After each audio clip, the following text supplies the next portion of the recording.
السلام عليكم. سامعين القرمشة؟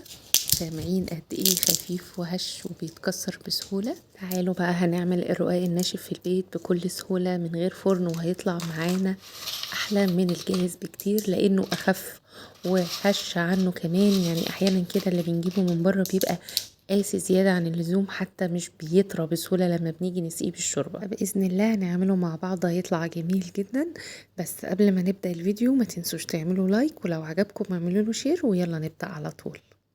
انا هعمل نص كيلو اللي هم حوالي 4 كوبايات معيارية زي ما انتوا شايفين كده، مش هكتر عن النص كيلو. هحط له معلقة صغيرة ممسوحة من الملح، وهقلب الملح كويس جدا، ومش هحط اي اضافات تاني خالص غير الملح. هبدأ بقى اعجنه بالمية، برضو المية مش شرط خالص انها تكون دافية ولا حاجة، مية فترة عادي. المقدار ده خد برضو 1.5 كوباية من نفس الكوباية اللي انا عايرت بيها الدقيق، وكمان زودت معلقتين مية. ولان الدقيق دايما مش زي بعضه، فانتوا هتنزلوا بالمية بالتدريج زي دايما ما بقول لكم. هنعجن لحد ما العجينة تبقى معايا طرية شوية بس متماسكة، لكن مش بتلزق. بس في نفس الوقت مش عايزينها تكون قاسية قوي زيادة عن اللزوم، عشان احنا هنستعمل دقيق في الفرد، فالعجينة هتشرب دقيق كتير. فزي ما انتوا شايفين كده العجينة قاسية وكل حاجة، بس يعني فيها سنة ليونة. تمام. خلاص كده عجناها كويس جدا لحد ما نعمت معايا.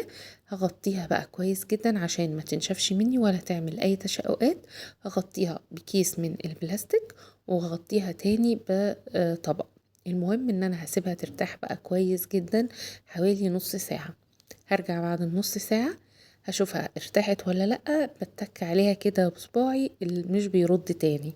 كده خلاص ارتاحت وبقت تمام. هبدأ اقطع العجين بتاعي كور متساوية الحجم، وفي نفس الوقت الحجم بتاعها يكون مناسب ليا، بحيث ان انا اقدر اتحكم فيها وانا بفردها. وكمان تكون الصينية اللي انا هخبزها عليها اكبر منها، ما تكونش الصينية صغيرة والحجم الرقاقة كبير. تمام.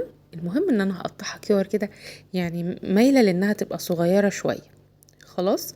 هقطع بقى كل الكور بنفس الشكل كده، احاول اخليها مدورة على قد ما اقدر ومظبوطة كده. هغطيها تاني واسيبها ترتاح كويس جدا نص ساعة.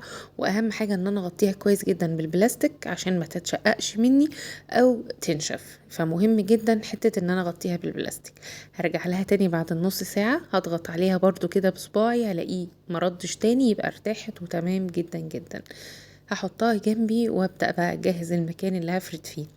هجيب اول كورة انا كورتها، وابدأ افردها كده حاجة بسيطة، واجهزها جنبي. يعني انا عشان تساعدني انها تتفرد بسهولة، هبدأ كده اخد كورة كورة افردها نص فردة كده، او حاجة بسيطة، وارجع تاني اعيد عليهم. في بقى فكرة ان انت تفردي كورة كورة للاخر خالص وتكبريها رقاقة، وفي ان انت ممكن تفردي كذا رقاقة مع بعض.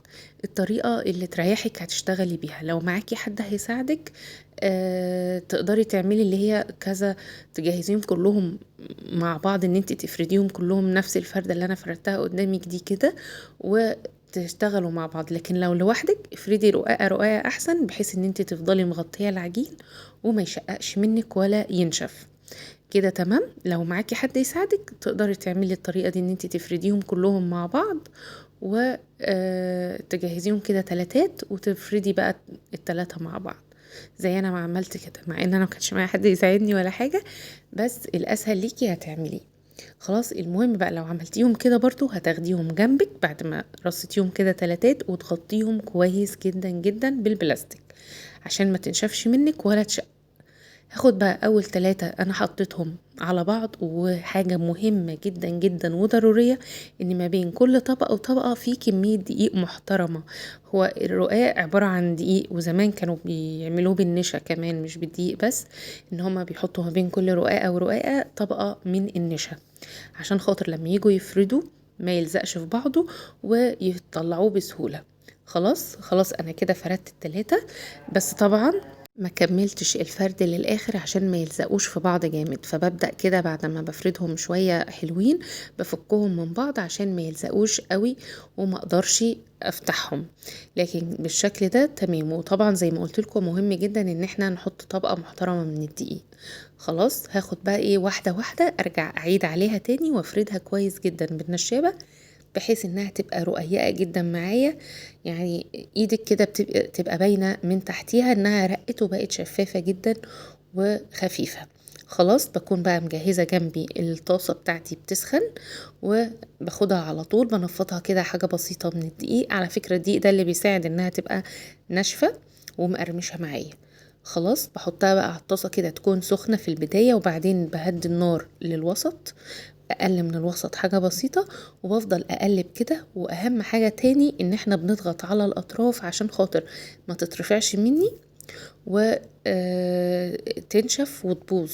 يعني بتنشف زيادة وبتبقى مرفوعة كده، فانا بفضل اضغط عليها بالمعلقة بحيث انها تفضل متساوية وما تتكسرش مني. خلاص اهم حاجة تاني بقى في التسوية بتاعته ان النار ما تبقاش عالية قوي عشان ما يحمرش منك ويتحرق قبل ما يستوي. احنا عايزينه يستوي وينشف كويس جدا على الطاسة، يعني مش عايزاه ينشف بعد ما ترفعيه من الطاسة، لا انت بتفضلي تقلبي فيه وتسويه كويس جدا جدا من وهو لسه على الطاسة. بترفعيه بيكون يعني ايه خلاص قرب ينشف كده. هنرفعه ونسيبه مش متغطي ولا اي حاجة، طبعا بتسيبيه ينشف براحته على الهواء، في الهواء من غير ما تغطيه.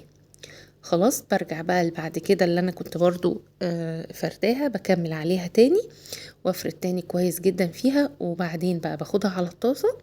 اهم حاجة بقى ما بين كل واحدة والتانية بمسح الطاسة كويس جدا من الدقيق عشان خاطر بيتحرق وبيبقى ايه وحش جدا وممكن يحرق اللي انا هحطها بعد كده.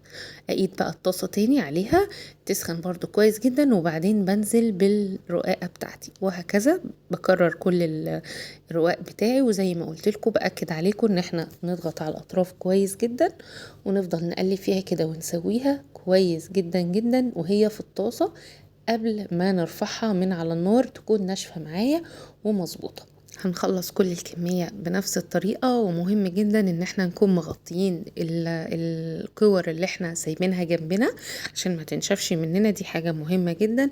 وحتى اللي احنا هنبقى عاملينه بالدقيق برضو نغطيه. تمام.